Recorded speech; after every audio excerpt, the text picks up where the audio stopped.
Hey there, night owls and drama addicts.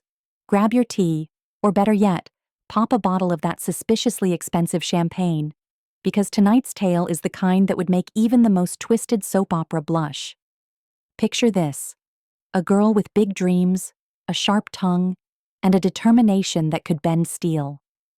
Now add a family with enough money to fund a small country, a mother-in-law with an icy stare that could freeze the sun, and a rumor mill spinning faster than a medieval plague cart.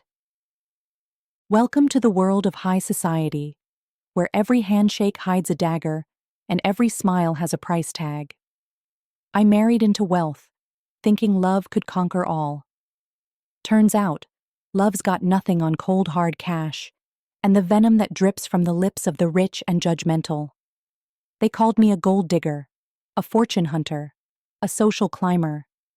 But little did they know, I wasn't just playing their game. I was rewriting the rulebook. So pour yourself a drink, pull up a front row seat, and get cozy. Because this is the story of how I turned their insults into my triumph and left a trail of regret in my wake. Let's get started. Picture this. I'm standing on the polished marble steps of a mansion so big it might have its own postal code. My new husband, call him Edward, because of course that's his name, stands beside me, all smiles and nerves, ready to introduce me to the family that practically invented the concept of old money. The front doors swing open, and there they are. The family. Capital F.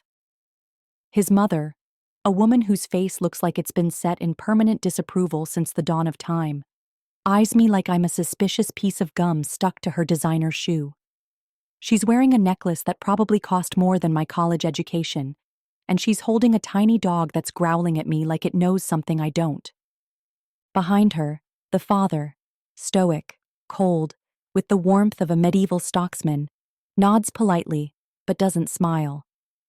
Next to him, the sister, perfect hair, perfect teeth, perfect attitude, gives me a once-over that leaves me feeling like yesterday's garbage. She's holding a glass of something fancy, probably because even her hydration is more luxurious than my entire wardrobe. "Welcome," the mother says, in a tone that suggests she'd rather welcome a plague. "We've heard so much about you." Translation: We've read your entire life story, and we're ready to pick it apart. Edward, bless his naive, privileged heart, beams. This is my wife, the love of my life.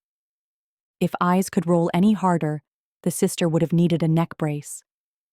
We step inside, and it's like crossing the threshold into another world. Gilded mirrors, velvet drapes, a chandelier big enough to flatten a small village.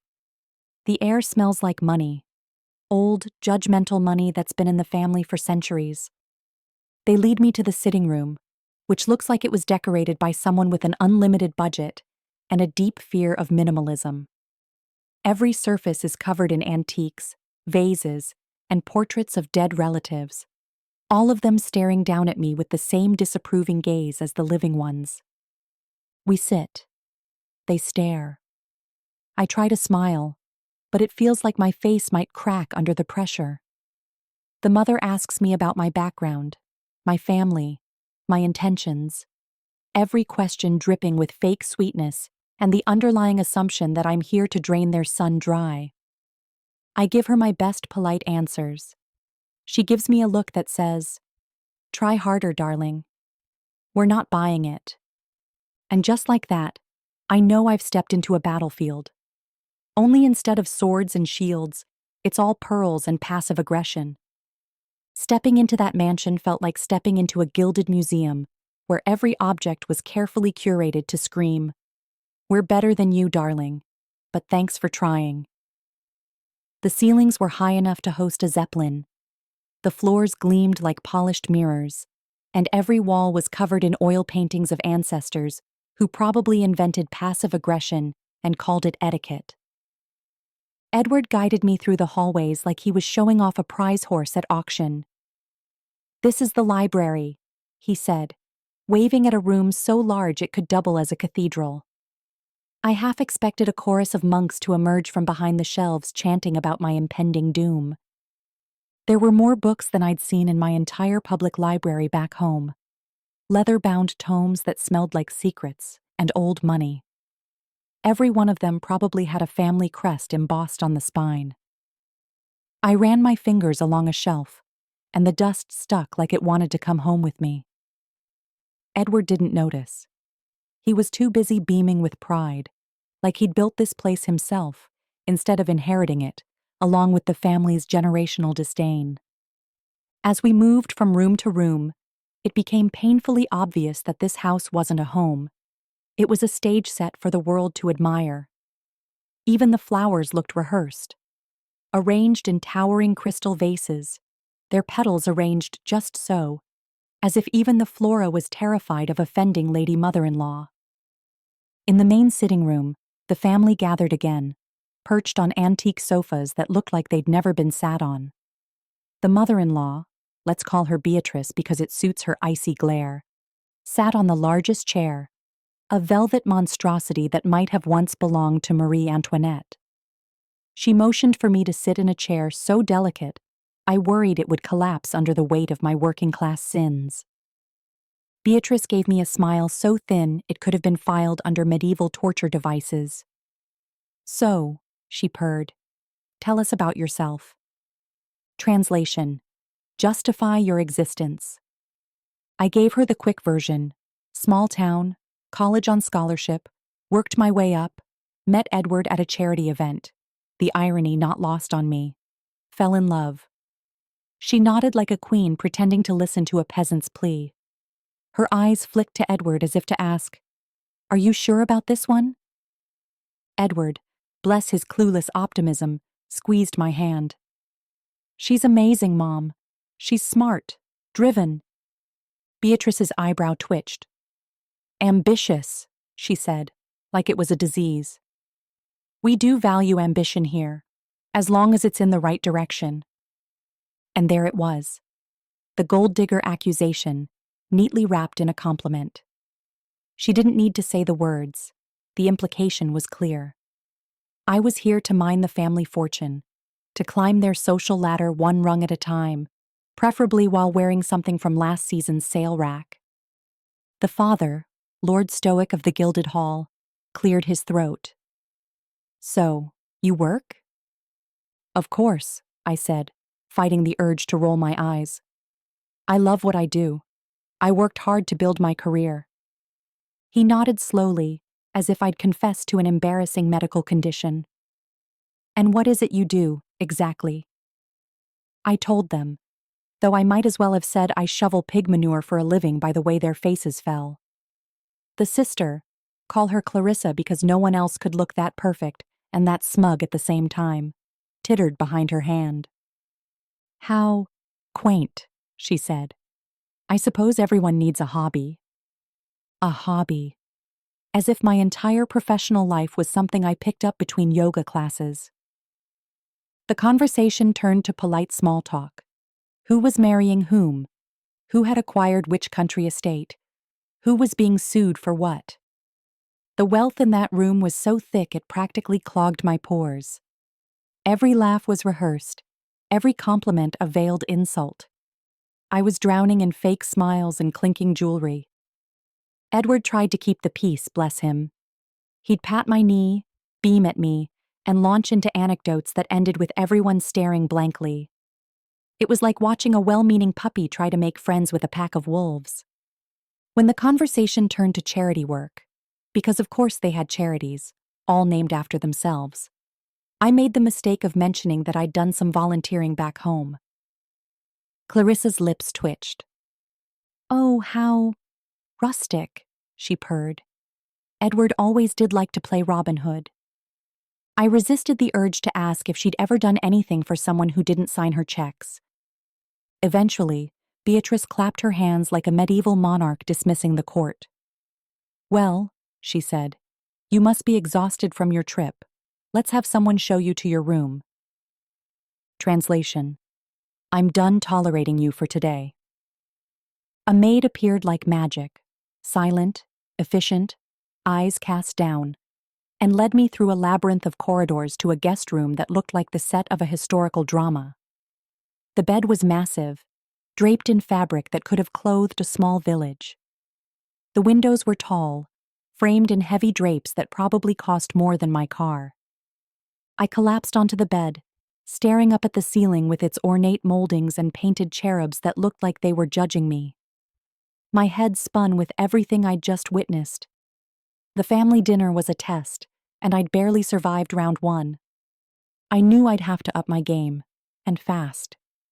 Because in this house, first impressions weren't just important. They were everything.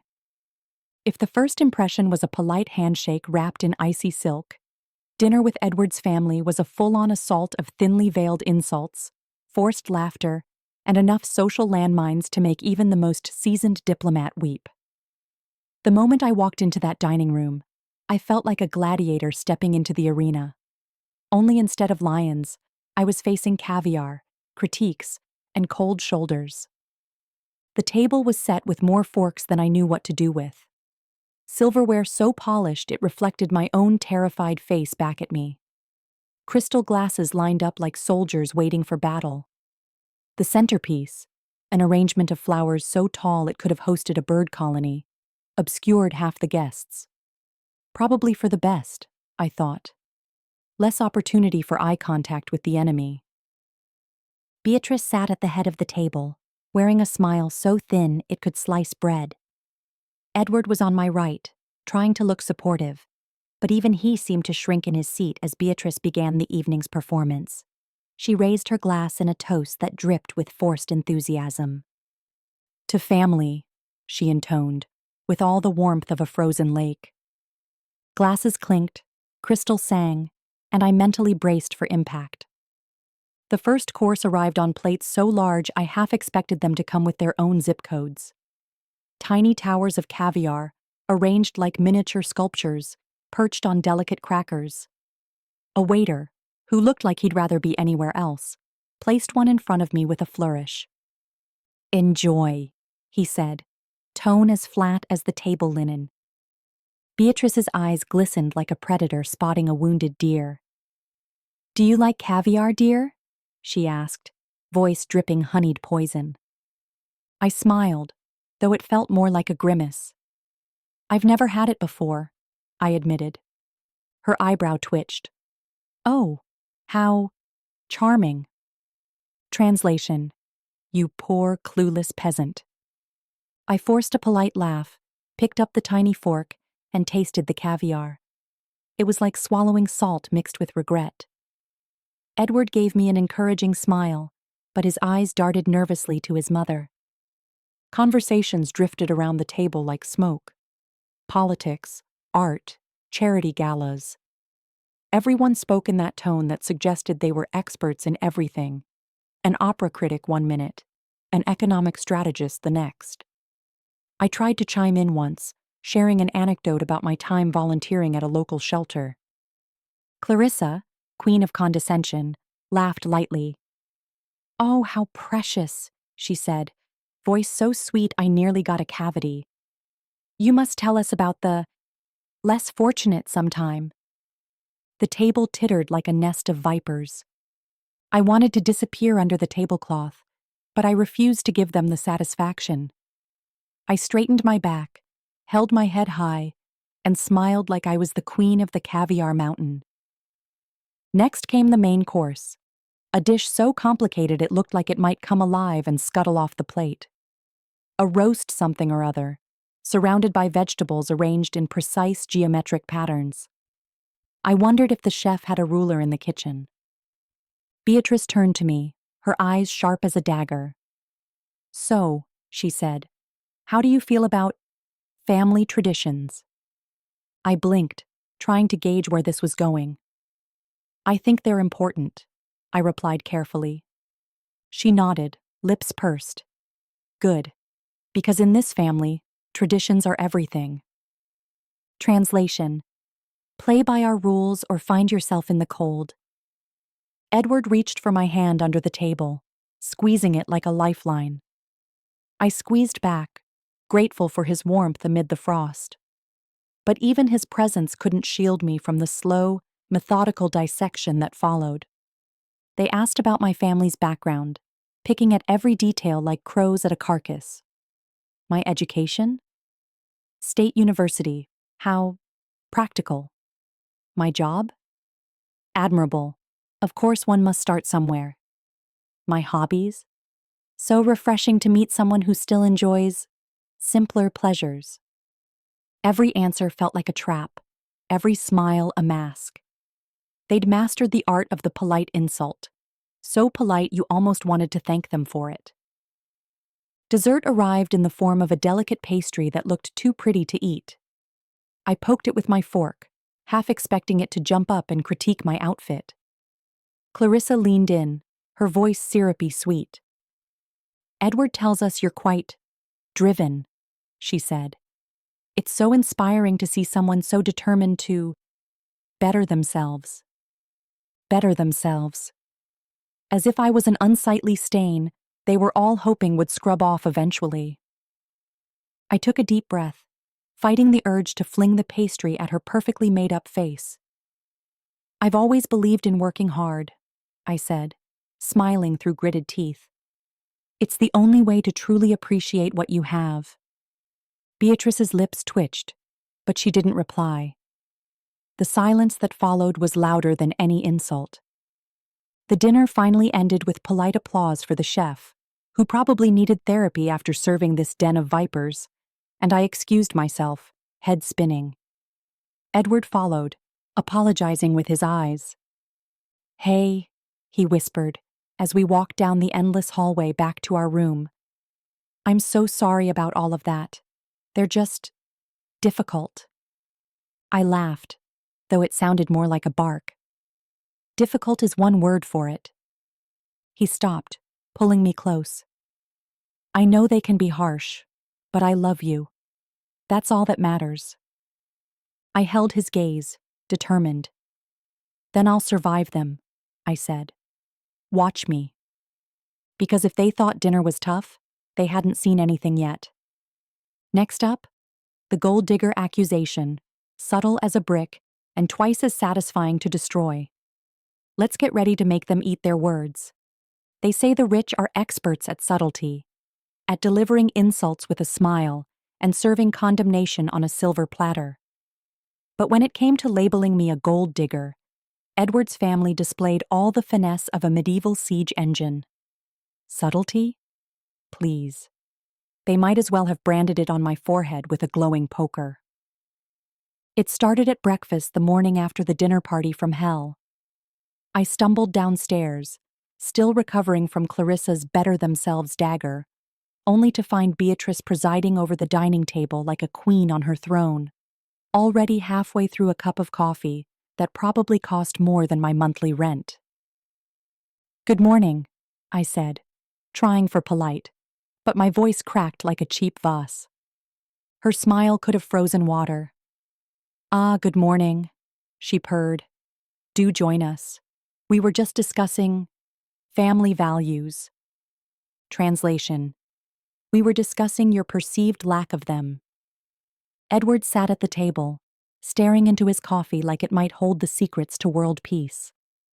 Clarissa, perched on the edge of her chair, toyed with her spoon, as if imagining driving it straight through my heart.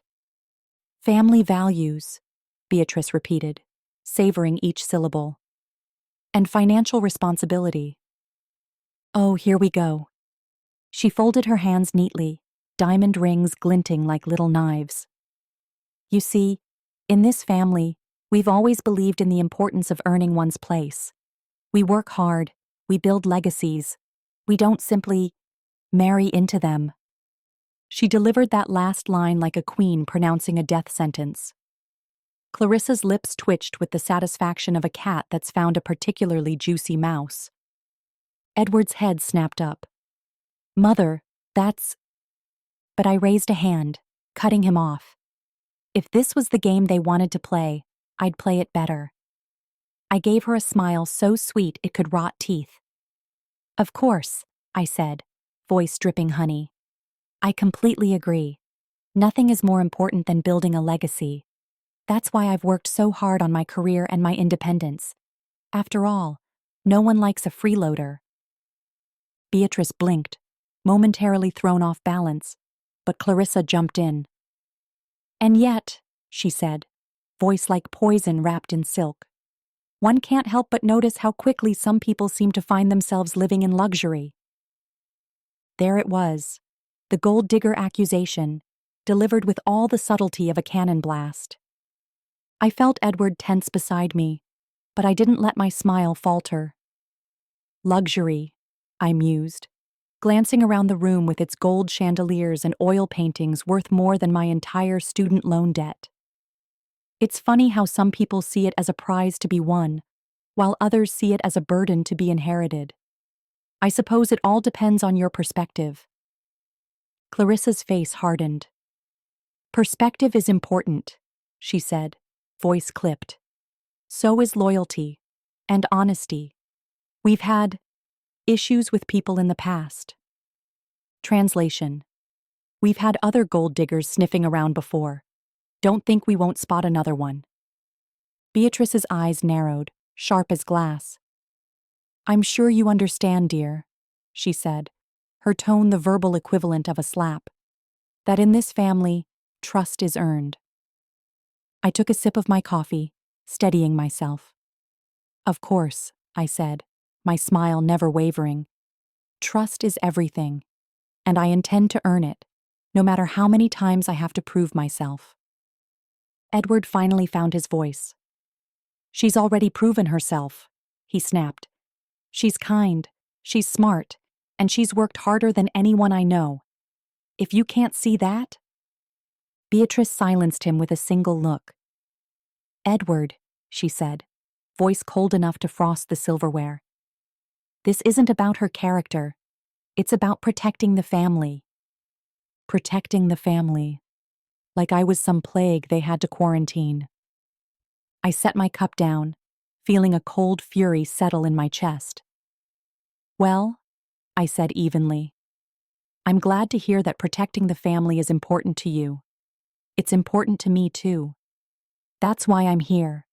To build a life with Edward, not to take anything from him. Silence fell, heavy as the chandeliers overhead. Beatrice's lips pressed together. Time will tell, she said finally. I met her gaze without flinching. Yes, I agreed. It will. The rest of breakfast passed in tense silence, every clink of silverware a reminder that I was on trial, and the jury was made of people who would rather see me gone. But as I left the table, I caught Edward's eye, and he gave me a small, defiant smile. It was all I needed. Because if they thought they could break me with their accusations and their cold stares, they had another thing coming. I wasn't just going to survive in this house. I was going to make them regret ever doubting me. If there were a handbook on how to make a daughter-in-law's life a living hell, Beatrice must have written it. Because from the moment I stepped into that house, she didn't just see me as a guest. She saw me as an invader, an intruder, a threat to her perfectly curated family legacy. She was a vision in pearls and frost, with a glare that could curdle milk and a voice like honey poured over a guillotine. Even her posture, straight as a sword, seemed designed to intimidate. She'd mastered the art of making every conversation feel like a cross-examination, and every smile felt like the polite version of a knife in the ribs. It all came to a head one afternoon, about a week after the gold digger accusation had been launched, like a flaming cannonball in my direction. Edward had gone out to a meeting, probably to escape the tension, and I was left alone in the grand sitting room, the one with enough antique vases to start a small museum. I was trying to read, but every time I turned a page, I could feel her eyes on me from across the room. Beatrice was perched on her velvet throne, some monstrous antique chair she probably looted from a forgotten castle. She was sipping tea from a cup so delicate it looked like it might shatter at a harsh word. Her gaze was steady, unblinking, like a hawk watching its prey. "Enjoying yourself, dear?" she asked, her tone so sweet it could have dissolved enamel. I glanced up, forcing a polite smile. Just relaxing. It's a lovely day. She set her teacup down with a clink that echoed in the silence.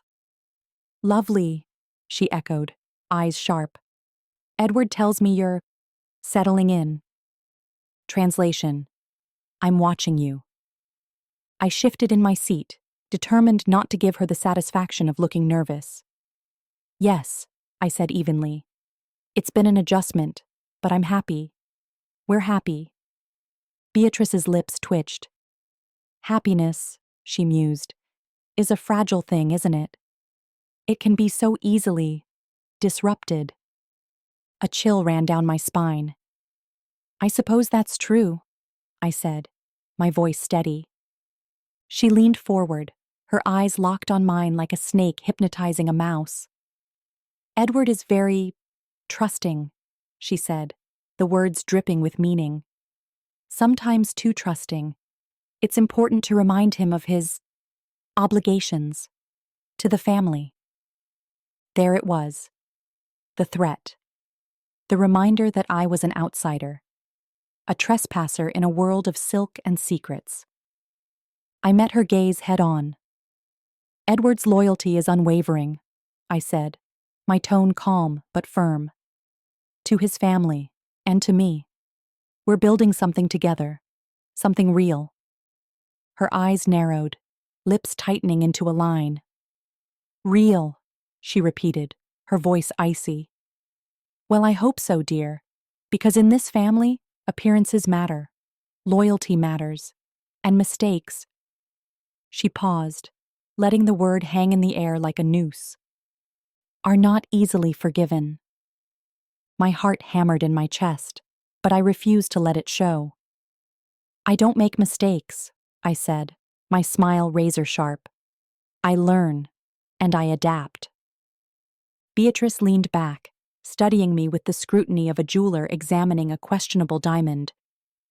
We'll see, she said finally. The silence that followed was thick enough to spread on toast. I stared at the gilded mirror behind her, my reflection pale but determined. Because here's the thing about Beatrice. She didn't just want to intimidate me. She wanted to break me. She wanted me to slink away, tail between my legs, admitting I didn't belong in her perfect little kingdom. But I wasn't going anywhere. If she wanted a fight, I'd give her one she'd never forget. After what felt like an eternity, she stood, gathering her skirts like a queen preparing to make a royal exit. I have matters to attend to, she said, her tone dismissive. Enjoy the rest of your day. She left me there, surrounded by antique vases and oil paintings of dead ancestors who'd probably all approved of her medieval tactics. My hands shook as I set the book aside, but inside I felt something fierce awaken. Edward returned later, all apologies and worry lines. How'd it go? He asked, his eyes searching mine. She's strong-willed, I said, choosing my words carefully. But I can handle her. His face softened, relief flooding his features. I knew you could. I smiled, but inside I was already strategizing. Because Beatrice had thrown down the gauntlet, and I wasn't about to let her win. If Beatrice was the queen of icy smiles and barely veiled threats, then the family heirlooms were her arsenal. Each antique, each diamond-studded trinket, each painting of some sour-faced ancestor. They weren't just decorations. They were trophies of status, relics of power, and as I learned the hard way, weapons to remind me that I was the outsider, the gold digger, the unworthy. It all started the morning after my little conversation with Beatrice. I found myself wandering the cavernous hallways of the mansion, still dazed from the previous day's verbal sparring.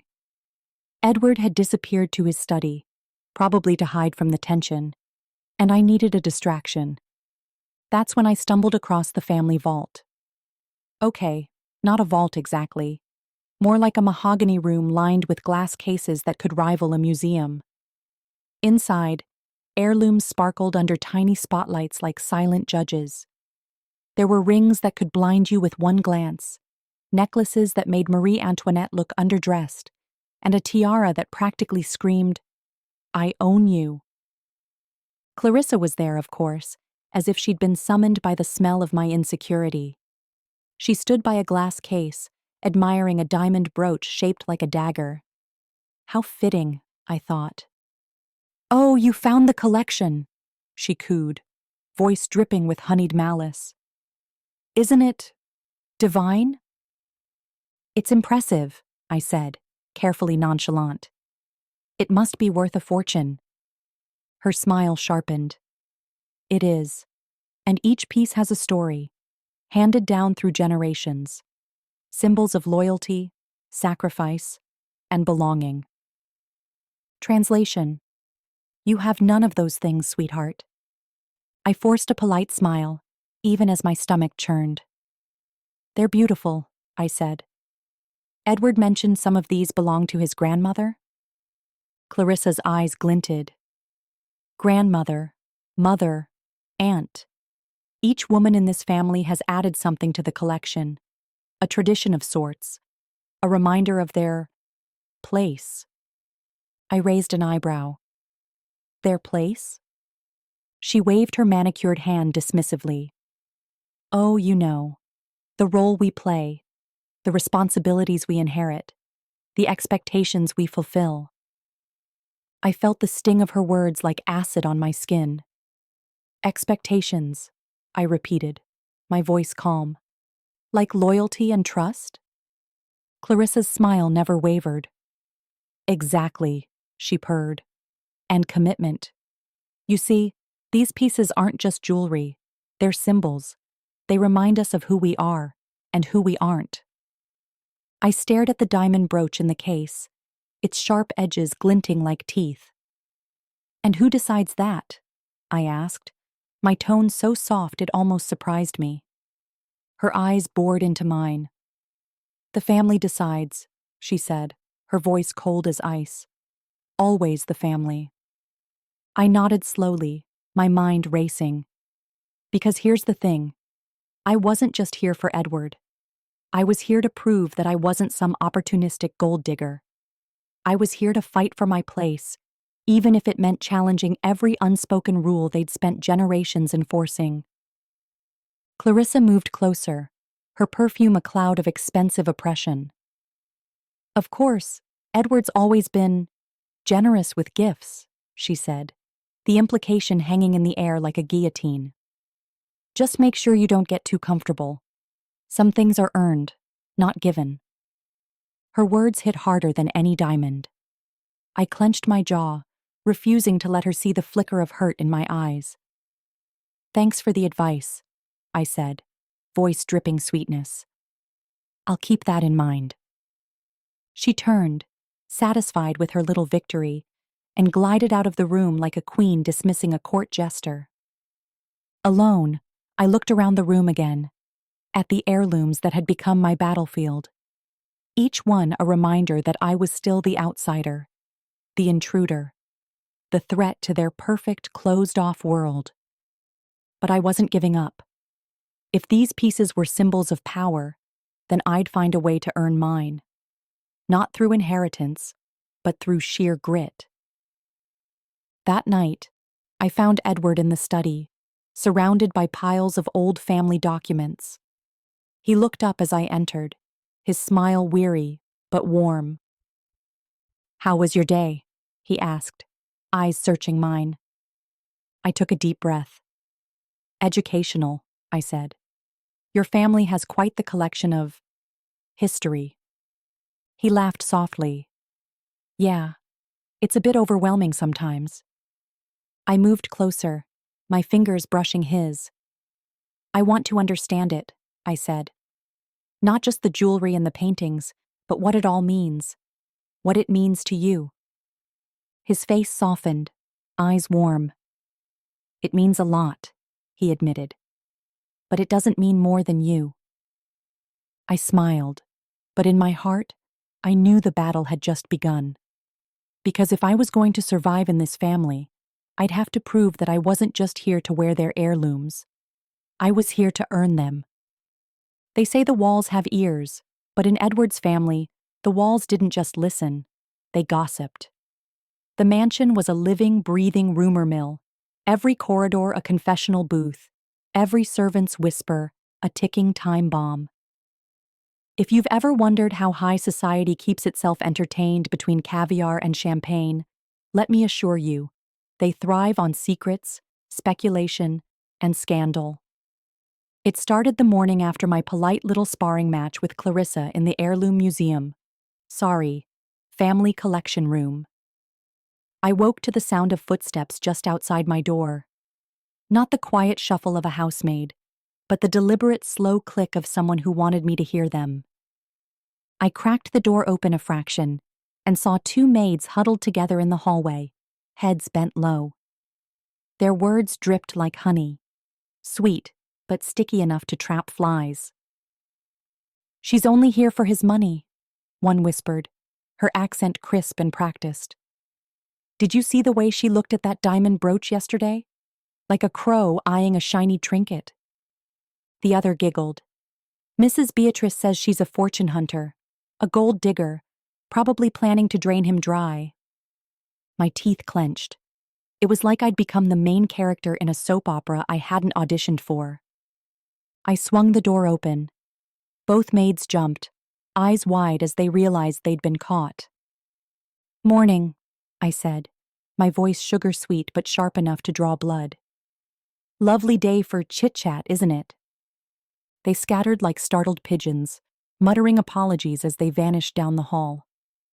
I closed the door and leaned against it, rage simmering just below the surface. Because here's the thing. Gossip wasn't just background noise in this house. It was the soundtrack, the currency, the invisible web that bound everyone together in a twisted dance of alliances and betrayals. Later that day, at lunch, a dainty affair with enough forks to stage a small fencing tournament, I watched the gossip mill in action. Beatrice sat at the head of the table, her smile a thin line, her eyes constantly scanning for weaknesses. Clarissa perched nearby, her lips curving in that practiced way that said, "I know everything, and I'm just dying to share." The conversation drifted from the charity gala to the upcoming board meeting, and then, inevitably, to me. "So, dear," Beatrice began, her tone syrupy, "Edward tells me you were in the family collection room yesterday. Did you enjoy it?" Clarissa's eyes glittered like a serpent's. "She seemed quite taken with the jewels," she added. "I'm sure it was educational." My fork hovered midair. "It was fascinating," I said, my voice calm but pointed. "It's incredible how many stories are attached to those pieces. So many lives. So much history." Beatrice's lips tightened, but she pressed on. "It's important to understand the legacy one marries into," she said, her tone all sugar and arsenic. "The responsibility, the expectations." Edward shifted uncomfortably, his eyes darting between us like a tennis match he wished he could forfeit.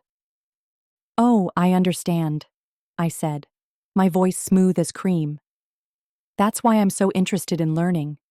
It would be a shame to miss any details." Clarissa's smile faltered for a split second, a chink in her armor, but she recovered quickly. "I'm sure you'll find it enlightening," she purred. The rest of lunch passed in a haze of coded insults and forced politeness. Every bite tasted like dust. Afterward, I wandered the halls, my mind racing. The gossip wasn't just a weapon, it was a test, a way to see how I'd react. Would I cry, run away, confront them and risk looking unstable? I chose none of the above. Instead, I decided to fight fire with fire. That evening, I found the head housekeeper, Mrs. Dalton, a woman who'd been with the family since before Edward could walk. Her face was lined with the kind of wisdom that only comes from decades of watching rich people eat each other alive. "Mrs. Dalton," I said, my tone respectful but firm. I know there's been talk about me. I'd like you to know that I'm here because I love Edward, not his money. And I'd appreciate it if you'd help me make sure the staff knows that." She eyed me carefully, her gaze sharp, but not unkind. "I've heard the talk," she admitted. "It's not fair. But this house?" She trailed off, sighing. "It feeds on gossip. Always has." I nodded. "Then let's starve it," I said. She gave me a small, approving smile. "I'll see what I can do." That night, I lay in bed, staring at the ornate ceiling and thinking about the tangled web I'd stepped into. The gossip mill was relentless, but I wasn't going to let it grind me down. If they wanted a story, I'd give them one, on my terms. Because the best way to beat a rumor is to own it, twist it, and turn it into something they can't use against you. By the way, you won't believe what happened next. My first real stumble at a party from hell. A humiliating moment involving spilled champagne, designer shoes, and enough laughter to haunt me forever. But don't worry, every downfall comes with a comeback. And mine was just getting started. It was supposed to be my grand debut, a chance to show Edward's family, their gossipy staff, and every diamond-encrusted frenemy in attendance that I could handle their world. That I wasn't just some small-town girl fumbling her way through high society, but a woman who could sip champagne, toss out witty banter, and walk in stilettos without tripping over the Persian rugs. Spoiler alert, it didn't quite work out that way. The evening began in a glittering haze of crystal chandeliers and violin music so delicate it sounded like angels sneezing. The drawing room was filled with people who looked like they'd stepped out of an old oil painting, elegant, aloof, and expertly accessorized.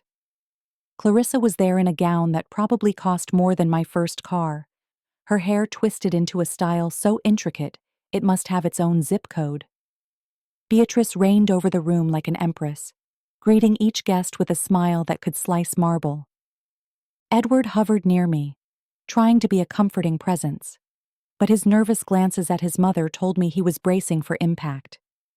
I'd chosen my dress carefully, something simple, classic, but with enough flair to say I was here to play their game. I even practiced my small talk in the mirror, rehearsing lines about travel and art galleries, anything but politics or inheritance. For the first hour, I managed to navigate the social labyrinth with relative success. I complimented jewelry, laughed at jokes I didn't understand, and nodded wisely at stories about summer homes and private yachts. I even got a few polite smiles from distant cousins who probably couldn't remember my name, but were too well-mannered to admit it. Then it happened. The tray of champagne flutes, golden bubbles catching the light like promises of a better night, appeared before me like a beacon of hope. I reached for a glass, determined to sip with poise. But as I lifted it, the universe decided I needed a reality check. My elbow caught the edge of the tray. Time slowed to a crawl as the entire tray wobbled, 6 glasses of priceless vintage tilting like a row of dominoes on the verge of collapse.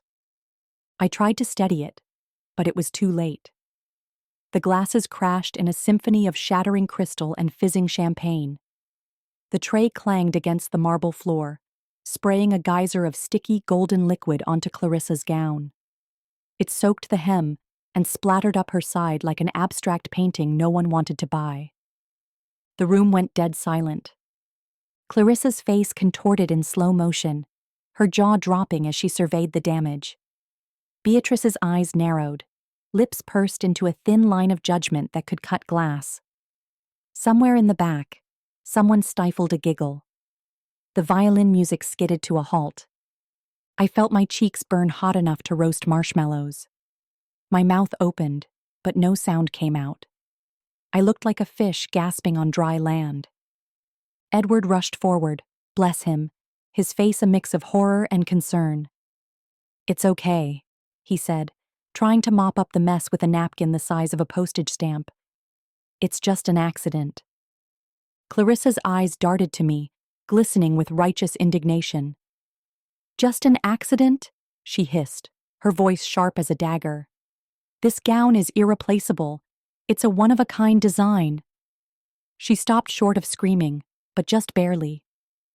Beatrice stepped in like a general arriving at the front line. "It's fine, Clarissa," she said, her tone icy calm. "Accidents happen." Then her eyes met mine, and I knew she didn't mean that at all. "But perhaps," she continued, voice dripping with condescension, "some of us need a little more practice. Fitting in." It was the final nail in the coffin of my dignity. I stammered an apology, my hands trembling as I tried to help Edward mop up the worst of it. My heart pounded so hard, I thought it might leap out of my chest and run for the hills. I could feel the eyes of every guest boring into me, weighing me, judging me. When the staff arrived with towels and more polite disapproval, I fled to the hallway, needing air that didn't taste like failure. I leaned against the wall, breathing hard, the sounds of laughter and hushed whispers echoing behind me. Edward followed, his brow furrowed.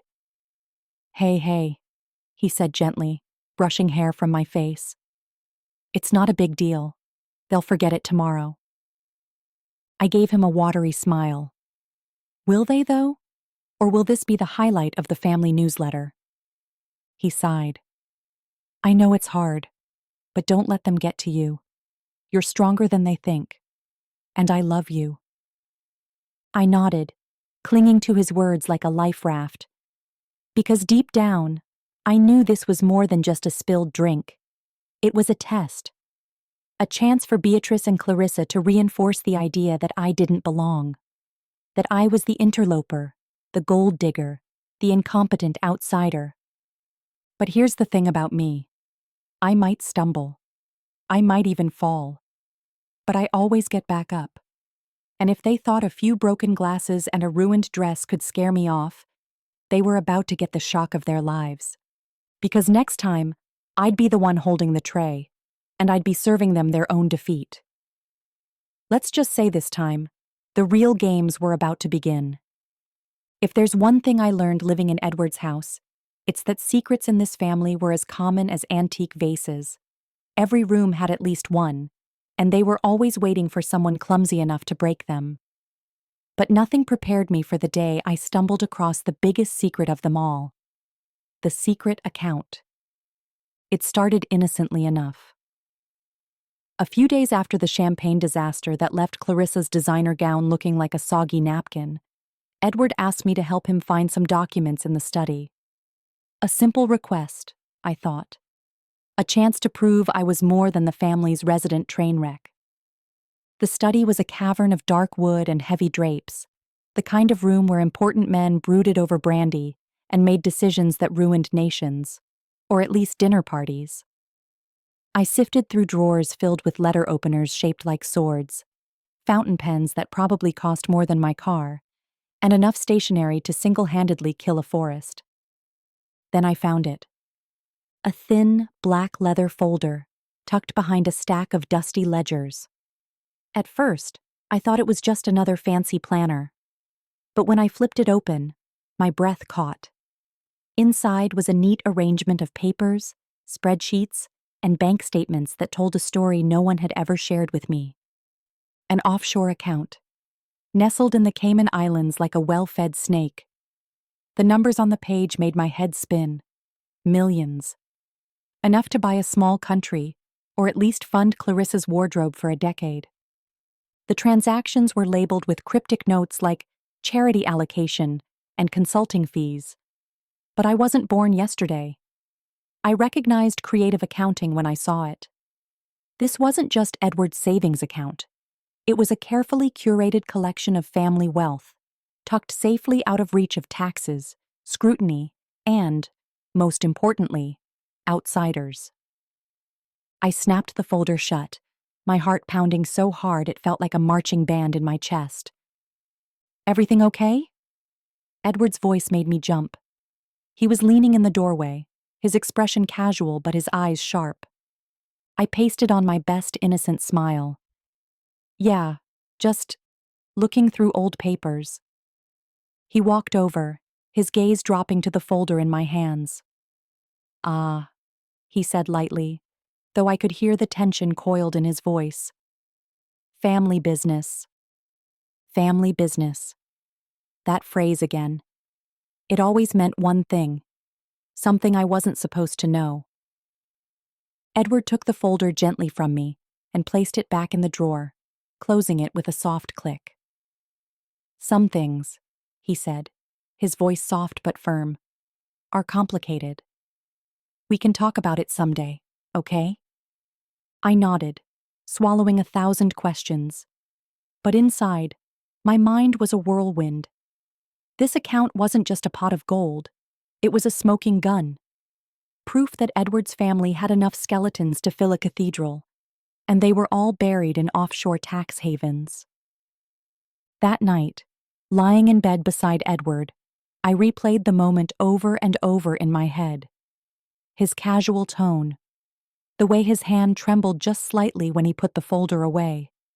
He was hiding something, and I wasn't sure whether to be furious, terrified, or both. The next day, the mansion felt different. Every smile from Beatrice seemed sharper. Every glance from Clarissa felt like a challenge. Had they sensed that I'd peeked behind the curtain? Did they know I'd stumbled across the one thing that could truly unravel them? At breakfast, Beatrice's eyes flicked to me as I sat down, her lips curving into that icy smile I'd come to dread. "Sleep well, dear?" she asked, her tone dripping with insincerity. I met her gaze, forcing my own smile. "Like a baby," I lied. Clarissa's fingers drummed a slow, taunting rhythm on the table. "Edward mentioned you were helping him in the study yesterday," she said, her tone light, but her eyes gleaming with mischief. "You're so helpful." I nearly choked on my coffee. "I try," I said, voice tight. Beatrice's smile widened a fraction. "We all have our roles to play," she said, her voice low and dangerous. "And sometimes we have to be careful not to overstep." Message received, loud and clear. After breakfast, I retreated to the garden, needing fresh air that didn't reek of suspicion and condescension. My mind raced with possibilities. Should I confront Edward? Should I pretend I'd seen nothing? Should I pack my bags and run for the hills?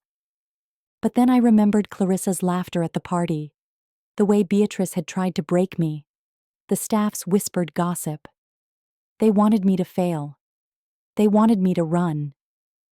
No, I thought. I wasn't going anywhere. If this family thought they could keep me in the dark forever, they had another thing coming. If there's one thing I learned that day, it was that knowledge is power. And if I played my cards right, I could use that power to my advantage. If there's one thing I'd learned since that first dinner party fiasco, it was that the rich don't play fair, and they definitely don't play nice. They play by a different set of rules entirely, ones whispered in hallways and sealed with diamond-studded smirks. I'd spent days soaking it all in, learning the language of power one forced smile at a time. And let me tell you, it was like learning to swim in a shark tank. Rule 1. Always look perfect, even when your soul is on fire. I practiced my polite laughter in the mirror, the kind that said, "Oh, you're so charming," when what I really meant was, "I hope you trip on your own pearls." I learned that every hair had to be in place, every word carefully measured. They were waiting for me to slip up, and I refused to give them the satisfaction. Rule 2. Don't speak unless you can turn the conversation into a strategic advantage. Compliments are weapons here, sharpened with sugar and wielded with precision. "That's a lovely dress" could mean, "Enjoy it while you can, darling, because I'll have your husband's money by next week." How generous of you" might translate to, "Let's see how much of that charity is actually tax deductible." I took notes, lots of them. Rule 3. Information is gold. Forget diamonds and trust funds. Knowledge is the real currency. I made friends with the staff, the caterers, even the groundskeeper with the suspiciously loose lips. I learned who was sleeping with whom, who was hiding debts, and who had a standing appointment with a discreet cosmetic surgeon in Milan. I smiled, nodded, and stored every detail like ammunition in a silk-lined arsenal. Rule 4. Never let them see you sweat. If you're crying in the powder room, you'd better be able to powder your nose and come out looking like $1,000,000. Vulnerability is weakness, and weakness is blood in the water. So I learned to hold back tears until I could safely let them fall. Usually in the shower, where even the walls were too bored to listen. With each passing day, I felt myself changing. The girl who'd once believed in honest conversations and warm hugs was learning how to smile with her teeth clenched. Every polite dinner was a battlefield. Every toast was a test. Edward, sweet Edward, tried to protect me, but even he didn't realize how deep the game went. Or maybe he did, and he just couldn't bring himself to tell me. One evening, while I was accidentally overhearing a conversation between Clarissa and Beatrice about a certain offshore opportunity, I realized just how high the stakes were. These people weren't just playing with money. They were playing with reputations, with legacies, with lives. Every secret they kept was a stone in the foundation of their power. That night, as I lay awake in the guest room that smelled faintly of old roses and old money, I made a decision. If I wanted to survive, and maybe even thrive, in this house, I needed to stop being the outsider trying to fit in. I needed to become a player. Because let's be honest, if you're going to walk into the lion's den, you might as well learn how to roar. And so, armed with a fresh coat of lipstick and a smile that could slice through steel, I prepared myself for the next battle. Because tomorrow, I'd be having dinner with the patriarch himself, Edward's father, Charles. A man whose handshake could break bones and whose stare could freeze fire. They said he was the final boss in this game, and I was about to find out if I had what it took to level up. In the world of the rich, charity is rarely about kindness. It's a spectacle, a chance to show off, compete for social standing, and outbid your rivals while pretending it's all for a good cause. The annual family charity auction was no exception, and this year, it was my turn to play the game. The event was held in the family's grand ballroom, a space so ostentatious it looked like Versailles on steroids. Crystal chandeliers dripped from the ceiling like icicles, and every table gleamed with enough silverware to feed a small army, if armies dined on caviar and whispered insults. Beatrice, naturally, was the auction's patron saint, presiding over the evening in a gown that screamed, "I run this town," even more than her icy smile did. Edward and I arrived fashionably late, his idea, not mine. I would have rather shown up early and scoped out the competition, but he insisted it looked more relaxed to breeze in as though we didn't need to impress anyone. Which, let's be honest, we absolutely did. The moment we stepped inside, the atmosphere crackled with tension. The rich have a way of making even charity feel like a battleground. Guests clustered in little groups, sipping wine and eyeing each other like prize fighters in evening gowns. Clarissa floated by, her eyes raking over my dress with a smirk that could curdle milk. "Lovely choice," she drawled, voice dripping honey and arsenic. "I see you went with simple." Translation: I'd shown up in an elegant but understated gown that cost half as much as hers, and she knew it. Beatrice swept over like a queen with a court of admirers trailing behind. "Darling," she purred, kissing the air near my cheek. "So glad you could make it. Tonight's auction is special. We're raising money for the arts." Her smile sharpened. "Edward's father is particularly invested in the cause." I nearly choked on my champagne. The arts, of course. Nothing says benevolence like paying off a scandal with a few well-placed donations. As the auction began, the tension in the room reached a fever pitch. The auctioneer, a man whose voice could have sold ice to polar bears, announced the first item. A painting by some artist whose name sounded like a brand of luxury vodka. Bidding started at a figure that would have funded my entire college education. I watched as the crowd played their game. Each bid wasn't just an offer, it was a declaration of status.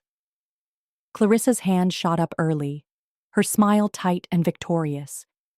Beatrice's lips twitched in approval. A banker's wife in pearls countered. A shipping magnate's mistress raised the stakes.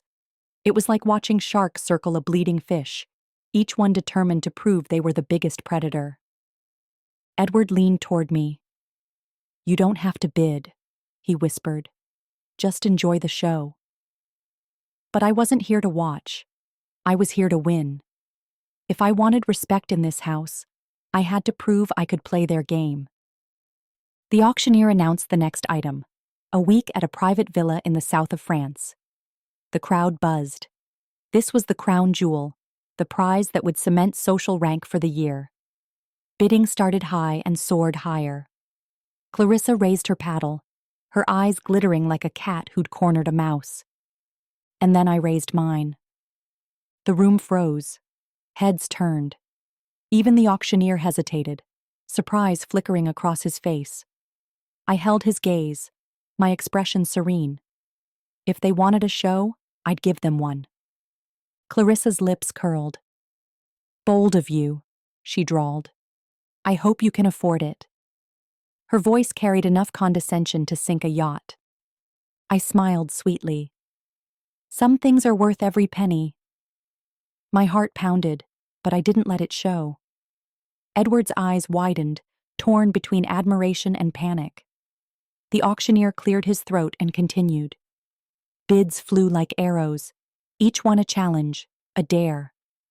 I met everyone, paddle steady, smile unwavering. At last, Clarissa faltered. Her hand lowered, her confidence cracked. The auctioneer's gavel fell. "Sold," he declared, and the crowd erupted in polite applause. I exhaled slowly, adrenaline surging. The villa was mine, and so was the respect that came with it. Clarissa's glare could have curdled the wine. Beatrice's smile was tight, but there was a flicker of something in her eyes, a grudging acknowledgement that maybe, just maybe, I wasn't as weak as she'd hoped. Edward leaned over, his breath warm on my cheek. "That was incredible," he murmured. "Are you okay?" I nodded. "Better than okay," I said. "I'm learning." Because if the rich wanted to play games, I was ready. Yes, ready for a dinner with Charles, the king of secrets himself. And let's just say, this time, I'd come prepared to make my own rules. If you think the real drama in a rich family's mansion happens under crystal chandeliers and at charity galas, you're only half right. The other half? It brews in the servants' quarters, whispered over polished silver and under-starched aprons. I'd learned by now that the staff didn't just keep the house spotless, they kept the family's secrets too. And one evening, one of those secrets finally slipped. It happened the night after the auction. I was still riding the high of my unexpected victory, and the thrill of knowing I'd rattled Clarissa and Beatrice in their own lair. But victory is a short-lived guest in this house, and by the next day, the air had already shifted. The staff moved a little more cautiously around me, their glances quick and loaded with meaning. I was in the library when I heard soft footsteps behind me. I turned to see Lena, one of the younger maids, her hands clutching a tray of tea like it was a shield. Her eyes darted left, then right, as if afraid someone might overhear. "Ma'am," she said in a low voice, "may I speak with you?" "In private." Something in her tone made my skin prickle. "Of course," I said, my voice calm. "Let's go to the solarium."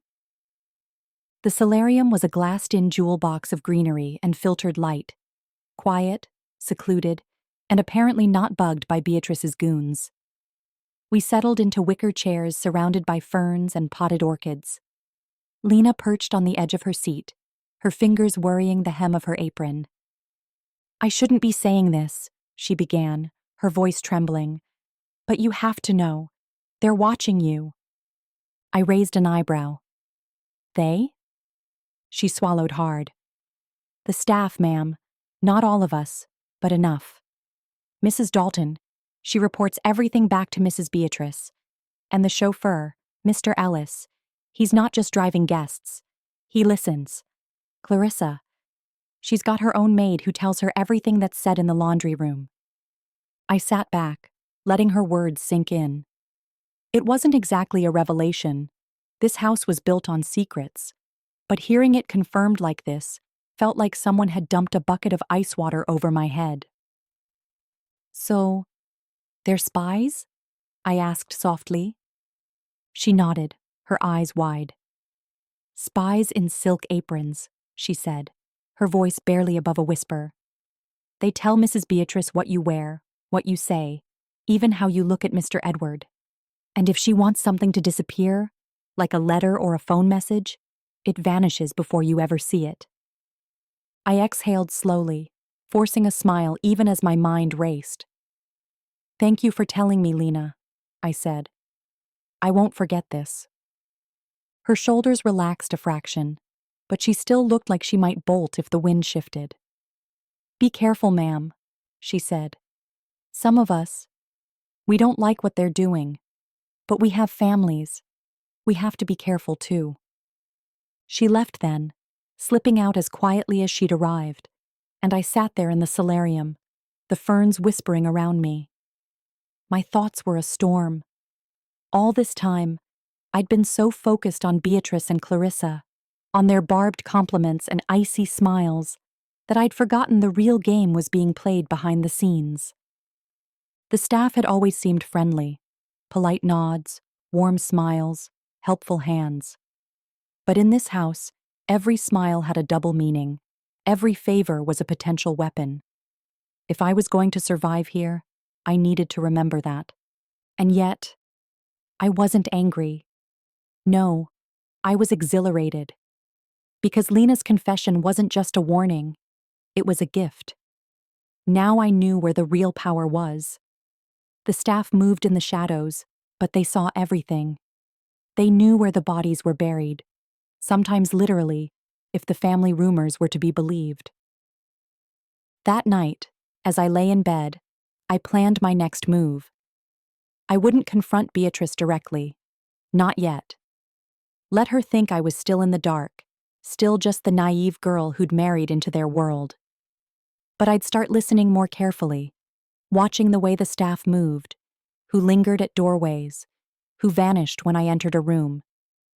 Because in this house, information was survival. And I'd just been handed the map. I'd faced Beatrice's ice-cold stare and Charles's calculating grin. But Clarissa? She was a different beast altogether. She was the smile that came before the knife, the saccharine laugh that covered the dagger she'd slip between your ribs when you least expected it. The day after Lena's confession about the spies in silk aprons, I found myself in the drawing room, flipping through a book I'd pretended to read while plotting my next move. That's when Clarissa arrived, trailing a cloud of expensive perfume and entitlement. She settled into the armchair across from me, legs crossed, one Louboutin dangling like a pendulum of condescension. "Darling," she cooed, voice dripping with fake concern. "You've been awfully quiet lately. Is everything all right?" Translation: "I heard you've been snooping, and I want to watch you squirm."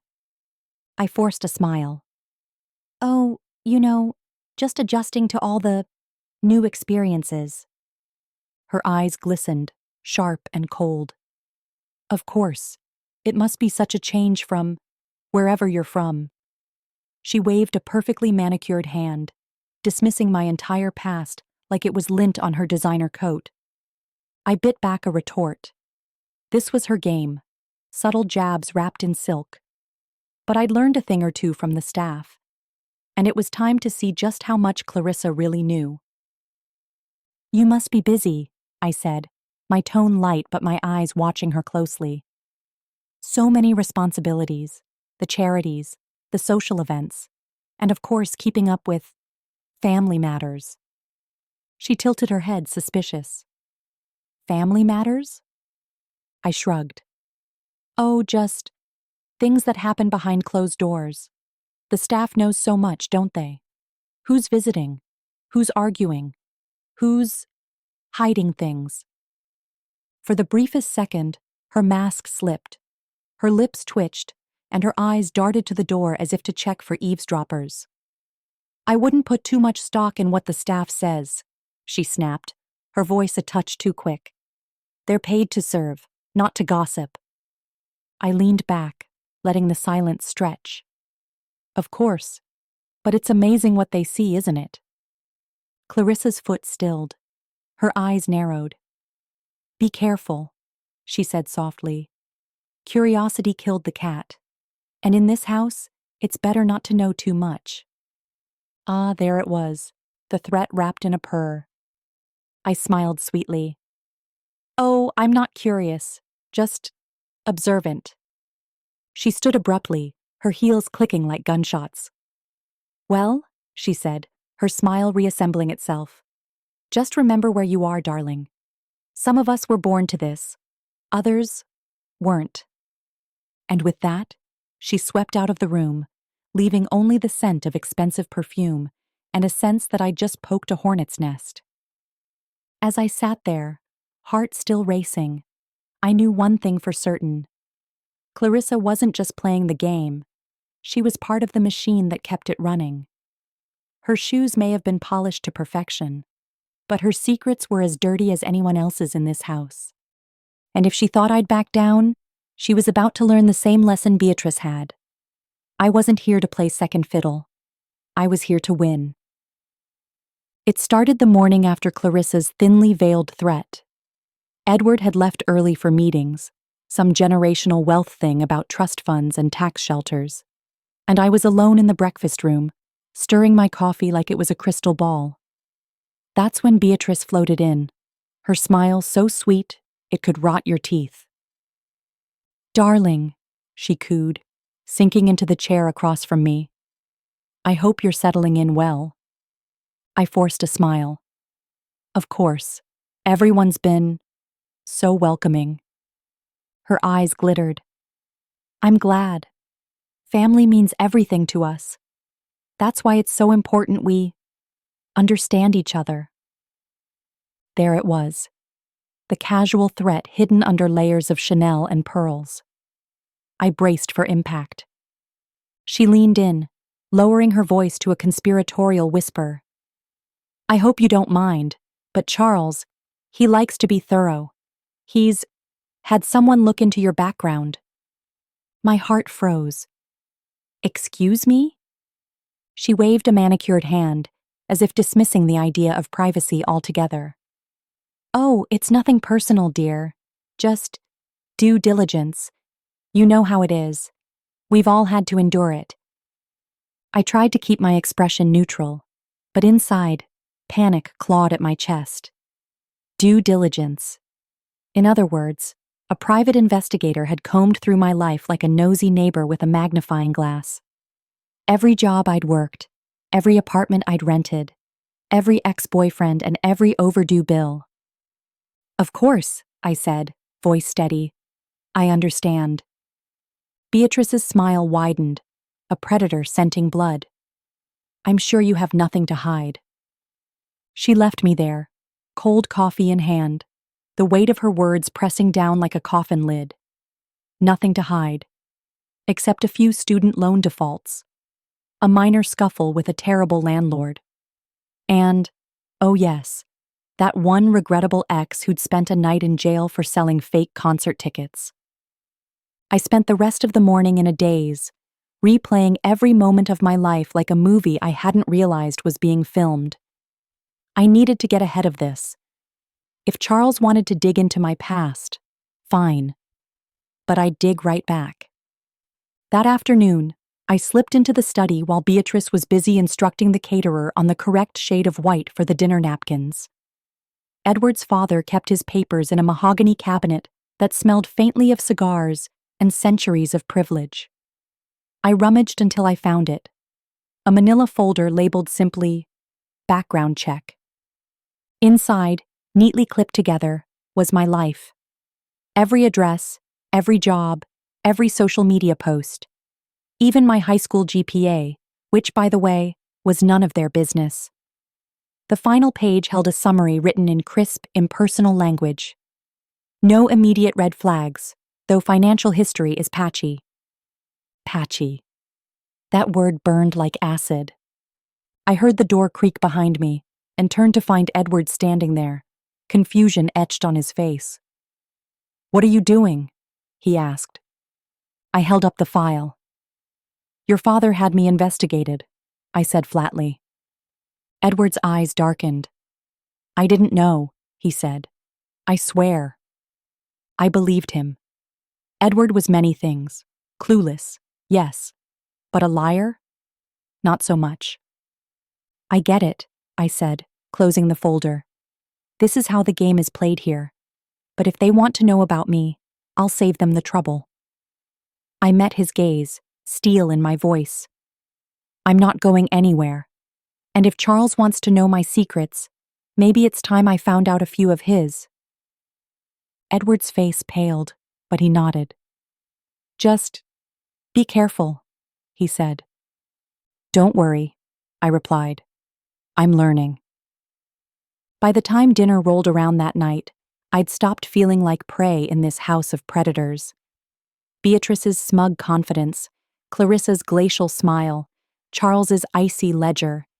Together, they'd shown me the rules of their twisted game. Now, it was time to show them I wasn't here to play. I was here to win. Dinner was in the formal dining room, a cavernous space dripping in gold leaf and silent judgment. Edward's family sat at the long table like royalty posing for a Renaissance painting, each place set with bone china that probably cost more than my first car. The air was thick with forced civility and the faint scent of truffle oil. Charles took his seat at the head of the table, all patriarchal authority and stiff posture. He looked at me like a man who'd already read my entire life story, because he had. I met his gaze without flinching, forcing my lips into a polite smile that said, "I see you, old man, and I'm not afraid." "Shall we begin?" he said, his tone a command wrapped in velvet. We did. Courses arrived in succession.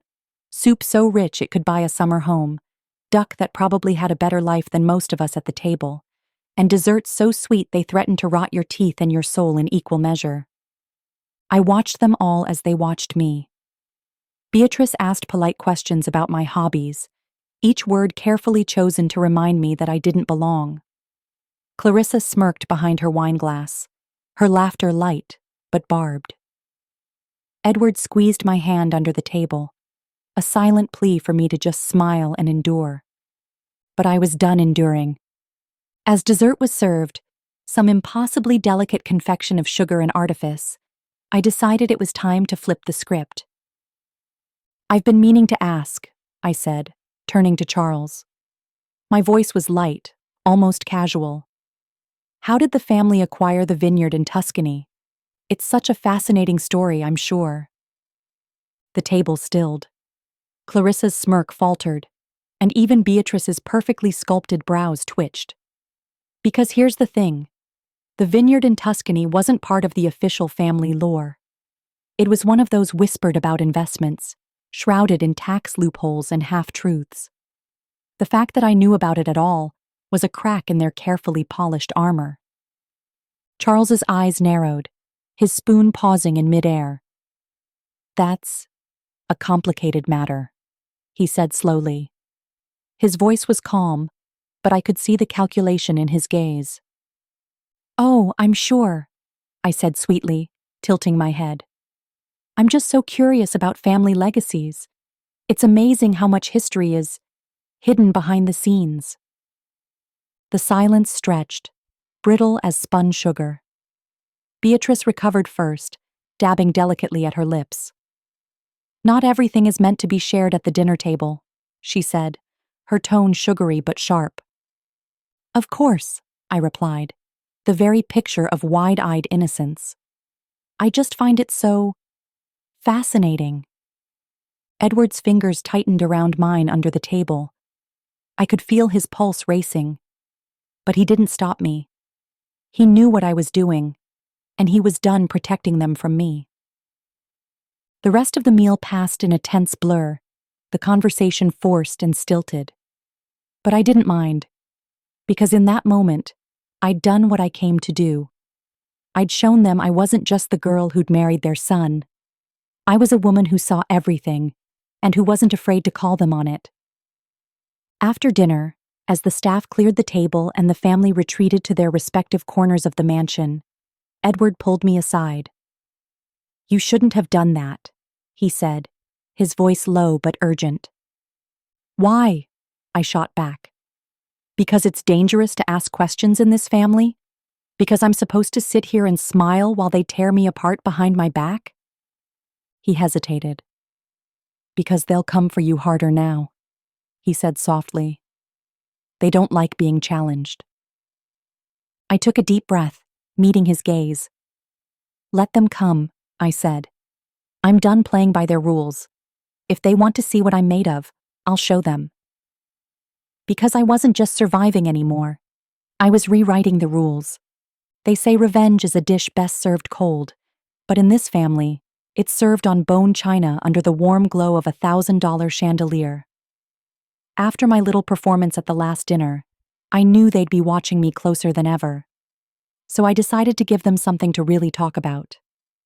The invitation arrived in the form of a cream-colored envelope with the family crest stamped in wax, Beatrice's way of pretending this was some elegant affair instead of an ambush.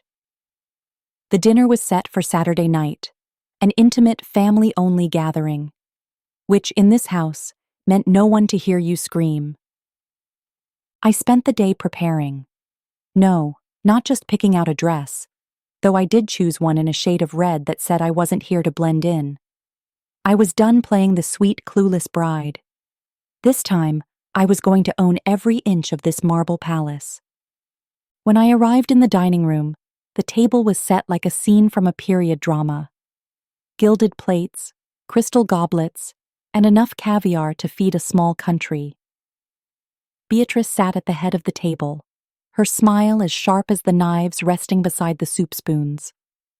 Clarissa was already there, swirling wine in her glass like she was plotting a murder. Edward took his seat beside me, his hand on my knee. A silent show of support, but also a warning to tread carefully.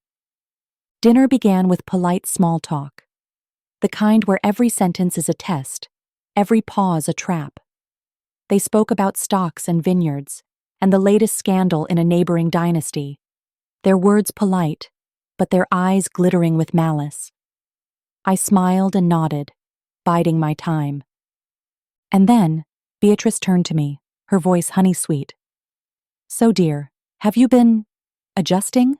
she asked, her tone innocent. "We know how overwhelming it can be, stepping into a family like ours." I lifted my chin. "It's certainly been educational," I said, letting the faintest hint of challenge slip into my voice. Clarissa smirked, leaning back in her chair. "I'm sure it has," she said. "Not everyone can handle the scrutiny." I met her gaze evenly. "It's amazing what you can handle when you're prepared," I said softly. "And I've been learning so much." A flicker of surprise crossed her face before she quickly masked it with a sip of wine. Edward squeezed my knee under the table. I didn't glance at him. My eyes were locked on Beatrice. "Indeed," Beatrice said, her smile never wavering. "But remember, dear, curiosity can be dangerous." "Only if you're hiding something worth finding," I replied, my voice calm, sweet even, like sugar laced with arsenic. The air crackled with tension. Even the clinking of forks against plates seemed to pause, the room holding its breath. Charles, who had been silently observing the exchange, finally spoke. "Let's not ruin a lovely evening with misunderstandings," he said smoothly, though his eyes flickered with something cold and calculating. After all, we're family. I tilted my head, my smile polite. Of course, I said. Family is everything. The rest of dinner was a masterclass in polite warfare, every word carefully measured, every smile barbed. But I didn't falter. I held my ground, refusing to be cowed by Beatrice's cold stares or Clarissa's smirking digs. When dessert was served, some elaborate confection that looked too beautiful to eat, I leaned back in my chair, feeling the adrenaline singing in my veins. I knew they'd come at me harder now. But I was ready. Because tonight wasn't just about survival, it was about sending a message. As the staff cleared the plates and the family rose to leave, Beatrice paused beside me, her hand resting lightly on my shoulder. You're very resilient, she said softly. But remember, dear, this family can be unforgiving. I looked up at her, my smile unwavering. So can I. She blinked, her mask slipping for the briefest second before she swept out of the room, her gown whispering against the marble floor.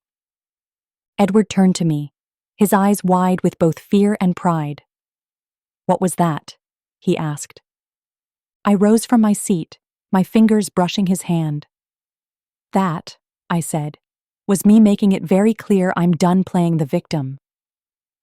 Guess what happened next? Beatrice's private salon, a showdown I'd been waiting for.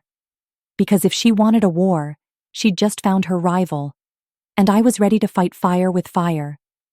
If you think family dinners are awkward, try adding a will reading to the mix, complete with a lawyer who looks like he'd rather be anywhere else, a patriarch with a god complex, and a room full of people who'd sell their souls for a slice of the estate. That's where I found myself just days after my calculated standoff with Beatrice at dinner. The invitation had arrived in the form of an embossed letter, formal and cold. Family attendance required, it read, as if skipping it would have brought the wrath of Charles from beyond the grave. Edward tried to soften the blow by promising to hold my hand, but I could see the worry in his eyes. The will reading was held in Charles's study, a room that smelled like old money and older secrets. Dark wood paneling, towering bookshelves, and that same portrait of Charles staring down at us like he'd orchestrated this entire drama from the afterlife. Beatrice sat in her usual seat, perfectly composed, lips a thin line of satisfaction. Clarissa lounged on the couch, one designer heel swinging like a metronome of menace. Edward settled next to me, his hand on my knee, his thumb tracing circles that did nothing to calm the storm brewing in my gut. The lawyer, Mr. Whitaker, a man who looked like he'd been carved from gray stone, cleared his throat. Ladies and gentlemen, thank you for coming. As executor of the late Mr. Charles Everleigh's estate, I will now read his last will and testament. A hush fell over the room, as thick and suffocating as the scent of Beatrice's perfume. Mr. Whitaker began, his voice dry and deliberate. To my beloved wife, Beatrice Everleigh, I leave the primary residence and the contents therein, as well as the annual stipend agreed upon. Beatrice's lips twitched, her expression unreadable. To my daughter, Clarissa Everleigh, Whitaker continued, I leave the London flat and the accompanying trust fund. Clarissa's eyes sparkled with triumph, but I noted the slight tremble in her hands. And to my son, Edward Everleigh, I leave the vineyard in Tuscany, as well as a controlling stake in the family trust. Edward blinked, clearly not expecting that. His eyes darted to me, questioning, but I kept my face neutral. And finally, Whitaker said, his tone shifting, to my daughter-in-law. My heart stopped. Every eye in the room was on me. I leave the art collection housed in the secondary gallery, along with a private letter to be opened in her presence only. The room exploded in a collective gasp. Beatrice's face paled, Clarissa's eyes widened, and Edward's grip on my hand tightened to a vice. Whitaker cleared his throat. "If you'll excuse me," he said, extracting a sealed envelope from the folder and handing it to me. "The deceased requested you read this in private." Beatrice's composure cracked. "What is the meaning of this?" she hissed. "That collection was supposed to go to—" Whitaker held up a hand. "Mrs. Everly, this was Mr. Everly's explicit wish. I'm afraid I'm bound to honor it." Clarissa's eyes were daggers. "She's a gold digger. She doesn't deserve any of it." I felt the room's tension shift, the air humming with betrayal and disbelief. I met Beatrice's furious gaze and smiled, cold, deliberate. I guess Charles thought differently. She opened her mouth to retort, but no sound came out. Whitaker snapped the folder shut. "This concludes the reading. I'll be available for any questions." Edward and I rose, his hand trembling in mine. I could feel Beatrice's eyes on my back, the weight of her fury pressing down like a boulder. As we stepped out into the hall, I exhaled, the adrenaline leaving me shaky but strong. Edward's voice was low, awed. "What did he mean? What's in that letter?" I stared at the envelope, the seal unbroken. "I don't know," I whispered. "But whatever it is, it just changed everything." If I thought the will reading would be the end of the family drama, I was wrong. So wrong. In this family, every secret had a price, and it seemed mine was about to be paid in full, in public. Because nothing says welcome to the family, quite like seeing your face plastered on the morning news. It started the next day, when Edward and I woke to a string of missed calls and text messages that made my stomach drop. Every outlet from the local gossip rags to the national financial networks had one thing in common: my name. The headlines screamed at me from every screen. "Gold digger scores big in Everly fortune." "Edward Everly's wife inherits priceless art collection. Family furious." "Secret letter from beyond the grave. What did Charles Everly know?" Edward scrolled through the articles, his face a mixture of disbelief and rage. "This is insane," he muttered. "How did they get this so fast? The reading was private." I didn't have to wonder long. Beatrice. Of course she'd leaked it. She'd practically written the script herself. A perfectly timed leak to paint me as the grasping, social climbing outsider. It was her signature move. I felt the weight of the news settle over me like a shroud. Every nasty comment, every invasive question, every person who'd believed from day one that I didn't belong here. Now they had their proof. At least, that's what the headline suggested. I took a deep breath, willing my heart to slow. "This was always going to happen," I said, my voice low but steady. "They need someone to blame, and I'm the easiest target." Edward's jaw clenched. "You shouldn't have to deal with this," he said. "I'll call the lawyer. Will—" "No," I interrupted, placing a hand on his arm. "Let them talk." His eyes widened. "What?" I shook my head. "Every time they've tried to break me, it's made me stronger. Let them think I'm the gold digger. Let them think I'm the villain. Because while they're busy playing their game, I'll be writing the next move." He stared at me, and then slowly, he nodded. "All right," he said, "but we're in this together." "Together," I agreed. The phone buzzed again, a message from Lena, the maid who'd become my unlikely ally. "Ma'am," it read, "Mrs. Beatrice has reporters on speed dial. She's playing them like a piano." I couldn't help but smile at that. "Thanks, Lena," I typed back. "Let's give her a new song to play." By noon, the estate gates were lined with camera crews and nosy neighbors, all hungry for a glimpse of the scandalous new widow with a letter from the grave. I could feel their eyes on me as I stepped onto the front porch, the hush of the crowd like the moment before a thunderstorm. I took a deep breath, lifted my chin, and smiled for the cameras. If they wanted a show, I'd give them one. "Mrs. Everly, what's in the letter?" one reporter shouted. "Did you seduce Charles for his fortune?" another barked. "Are you planning to sell the art collection?" someone else asked. I held my smile, eyes glinting. "You'll have to wait and see," I said sweetly, my tone dripping with just enough mystery to keep them hungry. Some secrets are worth keeping. As I turned and walked back inside, I could practically hear the collective gasp. I wasn't playing the victim anymore. I was controlling the narrative.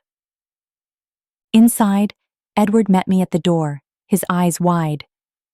"You handled that like a pro," he said, a hint of admiration in his voice. I laughed softly. "They wanted a headline.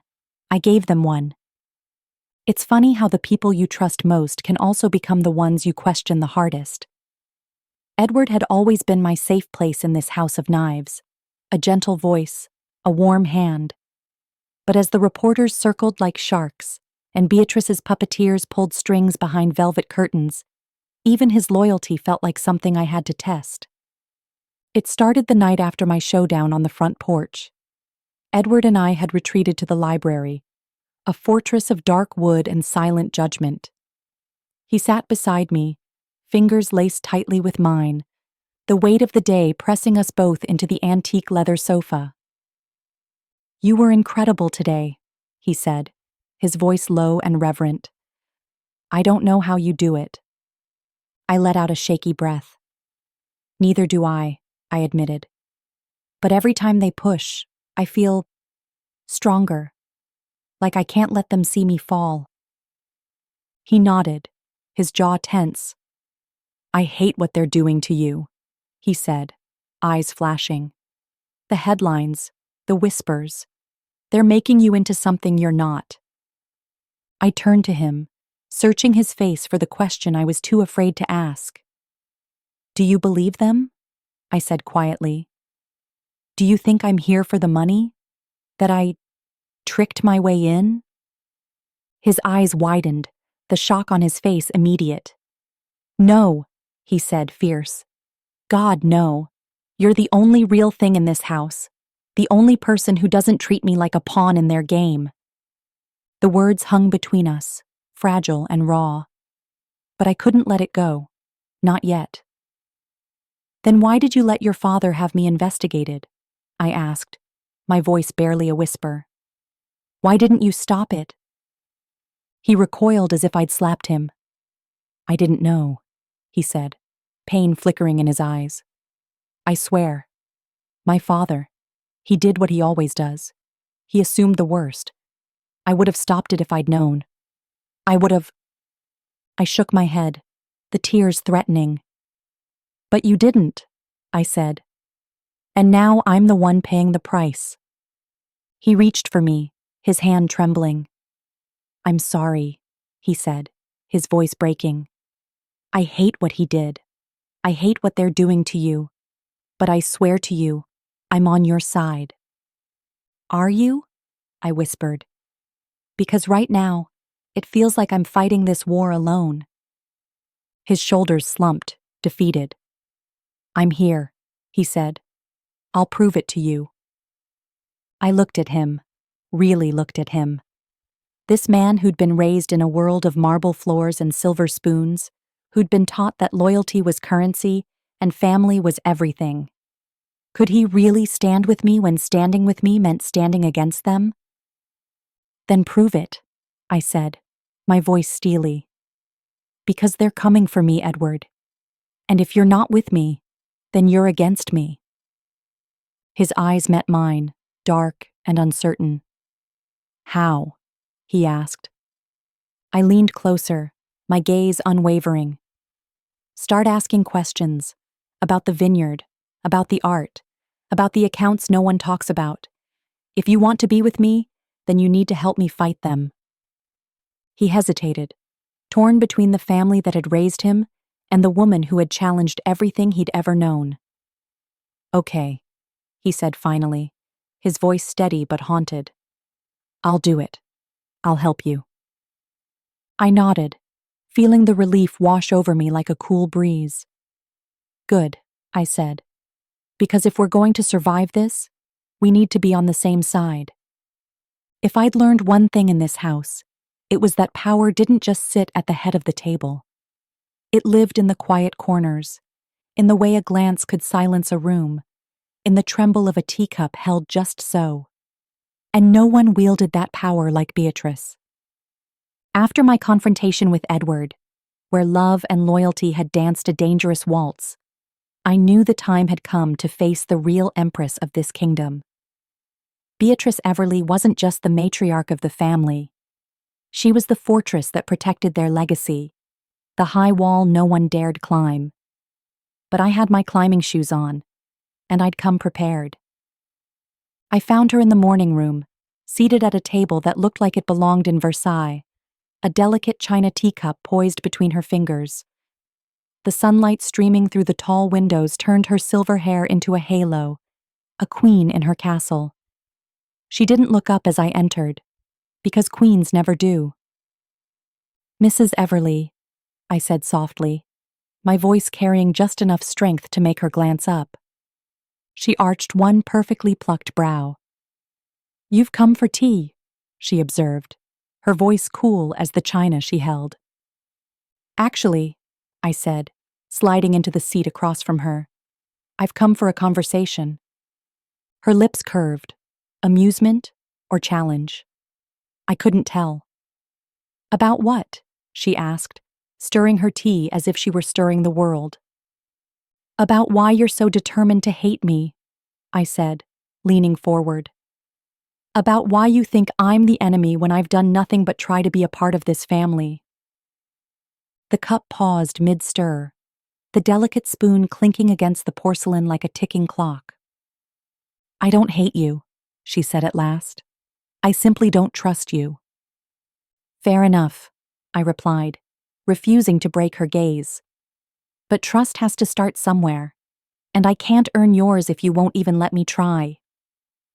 Her eyes, ice blue and sharp as broken glass, narrowed. "You think you're clever?" she said. "You think you can charm your way into this family with sweet smiles and pretty words?" I shook my head. "No," I said. "I think I can prove that I belong here by showing you that I'm not afraid of you." Her expression flickered, just a tremor, gone as fast as it came. "Afraid?" she echoed, a hint of surprise in her tone. "Afraid," I repeated, "of your power, of your judgment, of this whole dynasty you've built. But I'm not. I respect it. I respect you. And I think you'd be surprised how much we have in common." Silence. She set the cup down carefully, the fine china rattling against the saucer. "And what would that be?" she asked, voice low. "We both love this family," I said, "even if we show it differently. We both want to protect what matters, and we both know what it's like to fight for a place in a world that would rather see us silent." Her eyes glistened, a shimmer she quickly blinked away. "You think you can win me over with sentiment?" she asked, her voice trembling just enough to give her away. "No," I said softly. "I think I can win you over with honesty." She studied me, searching my face for cracks, for weaknesses, for lies. And when she found none, she sighed, a soft, tired sound that seemed to come from the deepest part of her. "I see," she said, her voice almost gentle. "Perhaps I've underestimated you." I reached across the table, my hand brushing hers. "Perhaps," I whispered. "But I don't want to fight you, Mrs. Everly. I want to stand with you, for Edward, for the family, for all of us." Her fingers tightened around mine, just for a second, before she pulled away, her composure snapping back into place like a mask. "Very well," she said, her voice cool but no longer icy. "Then let's see what you're really made of." As I left the room, my heart thudded in my chest, not from fear, but from triumph. I'd cracked the fortress. And now? It was time to open that letter from Charles and see what secrets he'd left behind. Because the real game was just beginning. Some people think victory is best savored in silence. But in this family, where every slight is a headline and every secret a scandal, silence is weakness. So when my moment finally came, I made sure it had an audience. It started with the letter from Charles.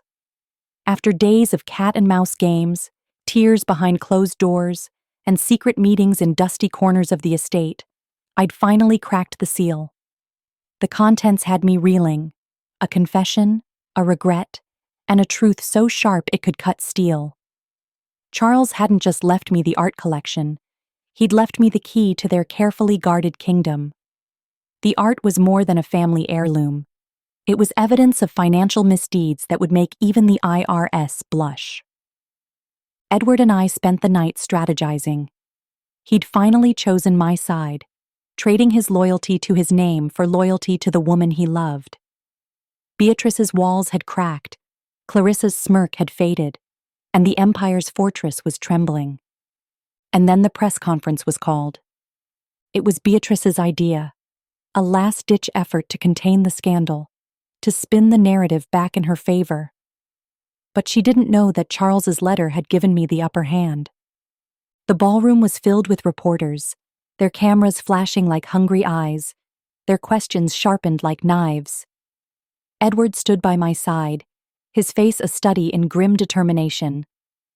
Beatrice took the stage first, all pearls and posture, her voice trembling just enough to be convincing. "We understand there have been misunderstandings," she began, her gaze sweeping the crowd. "I want to make it clear that our family stands united. Any rumors about—" "Excuse me," I interrupted, stepping forward, my voice calm but unshakable. "Before we continue, I think there's something the public deserves to know." A hush fell over the room. Beatrice's eyes widened. Fear, surprise, or fury, I couldn't tell. I held up the letter, the seal broken, the signature unmistakable. "This is a letter from Charles Everly," I said, my voice ringing with authority. In it, he admits to financial misconduct. He acknowledges that certain family assets were acquired through questionable means, and he expresses regret for the pain it caused. He wanted me to have this, to set things right. Gasps filled the room. Cameras clicked. Beatrice's mask cracked, her hands trembling, her lips parting in a silent protest. "I've been accused of being a gold digger," I continued, my voice steady. "But the truth is, I was the one who fought for the truth, for the integrity of this family's legacy. And now, thanks to Charles's own words, that truth is finally coming to light." Reporters shouted questions. Beatrice's face turned pale, her composure slipping like sand through her fingers. Edward stepped forward, his voice firm. "My wife has been nothing but loyal and honest," he said. "She has stood by this family, even when we didn't deserve it. I stand by her now, and so should everyone else." The room erupted in a cacophony of flashes and voices, a storm of scandal and vindication. But through it all, I stood tall, the letter in my hand, the truth on my side. Beatrice finally found her voice, trembling. I didn't know," she stammered. "If Charles—" I met her gaze, my smile cold and triumphant. "You didn't want to know," I said softly. "But now, everyone does." The cameras swung toward her, the questions flew like arrows, and I knew the tide had turned. No longer the outsider, no longer the villain. I was the woman who had fought and won, who had uncovered the truth even when it threatened to destroy me. As Edward's arm slipped around my waist, I felt the weight of the battle lift from my shoulders. For the first time in this house, I was no longer on the defensive. I was the victor. In the days that followed my public vindication, the entire tone of the house changed. No more hushed whispers behind velvet curtains. No more cold stares or snide remarks. The silence was almost more telling than the gossip. It was the stunned silence of people who had seen a storm and realized it had a name. I'd spent so long playing defense, bracing for each new attack, that it felt strange to stand in the sun for once, unbowed.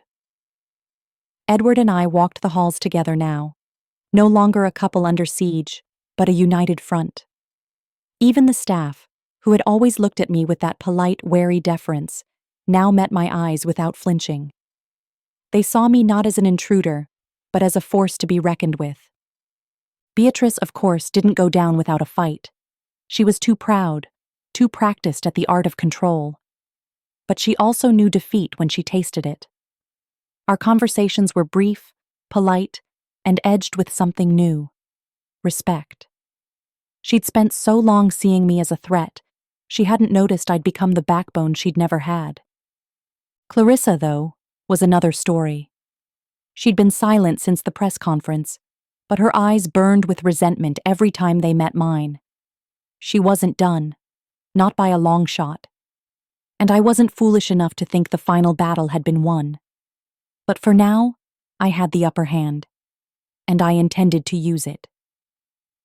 One morning, I found myself standing in front of the full-length mirror in the grand dressing room. The woman staring back at me was familiar, but she was also someone new. The soft lines of uncertainty were gone, replaced by something sharper, something brighter. My hair was swept back in a sleek chignon, my makeup perfect and unflinching.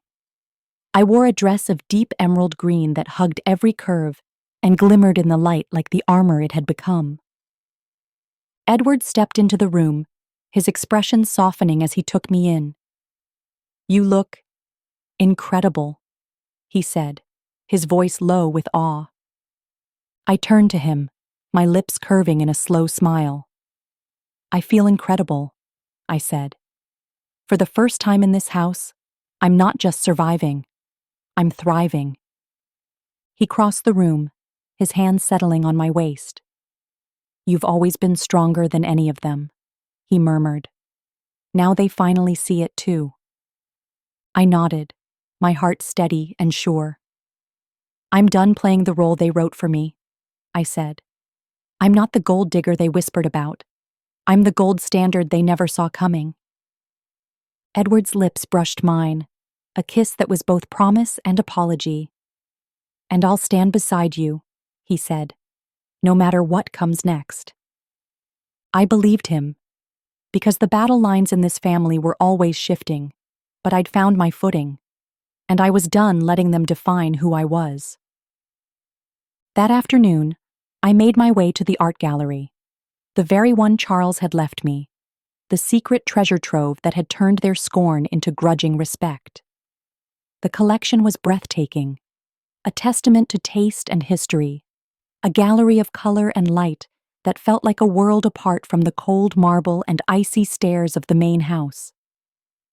As I walked between the paintings, I let my fingers trail over the frames, feeling the power in each stroke of the brush, the quiet strength of each masterpiece. These weren't just paintings. They were proof that I'd fought and won, that I'd earned my place in this gilded cage. I paused in front of a portrait of a woman in a red dress, her eyes fierce and unwavering, her hands folded in calm defiance.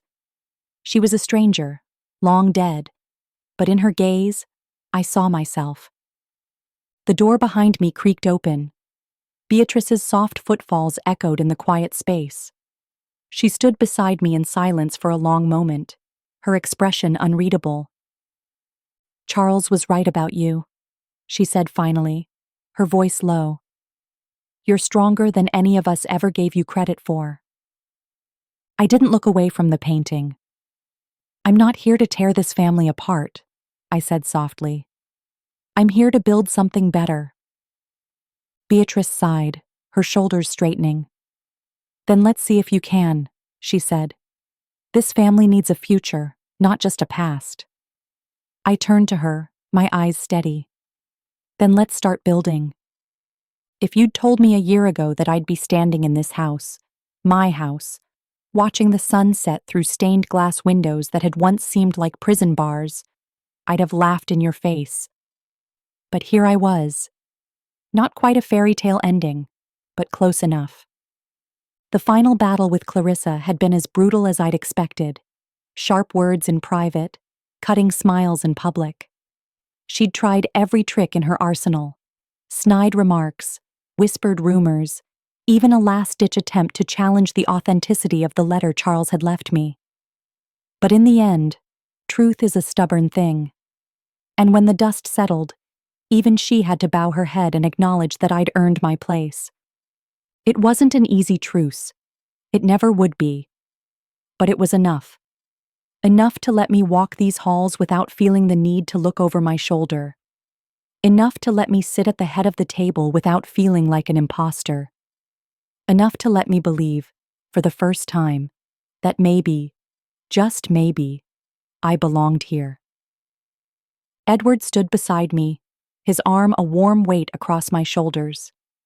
He'd fought his own battles in all this, and though there were still shadows in his eyes when he looked at the portraits of his father, I could see the relief in him too.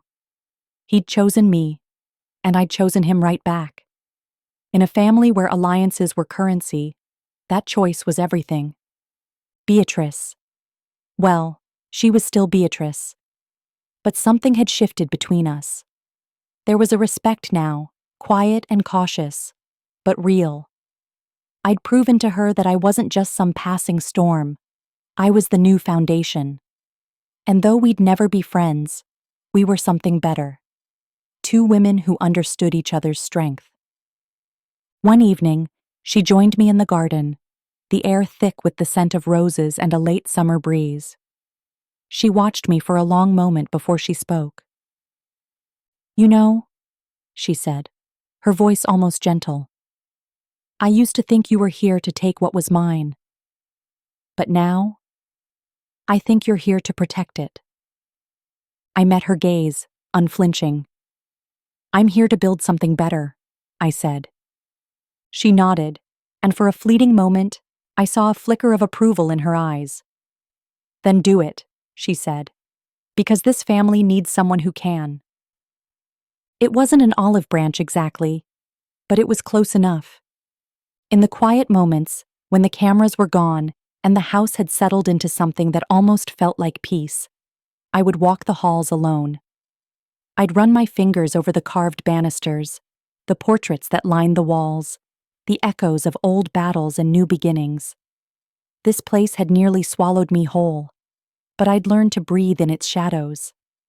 I wasn't the same woman who had walked through those grand doors with a suitcase full of borrowed dreams. I was harder now, sharper, but I was also stronger. And if that wasn't a happily ever after, it was at least something worth fighting for. Edward would join me sometimes, his hand warm against my back, his lips soft against my temple. "Do you ever think about leaving?" he asked me one night, his voice low. I laughed, a soft sound in the darkness. "No," I said. "I think about staying, about making this house ours, about making it a place where our children, if we're lucky, will never have to wonder if they belong."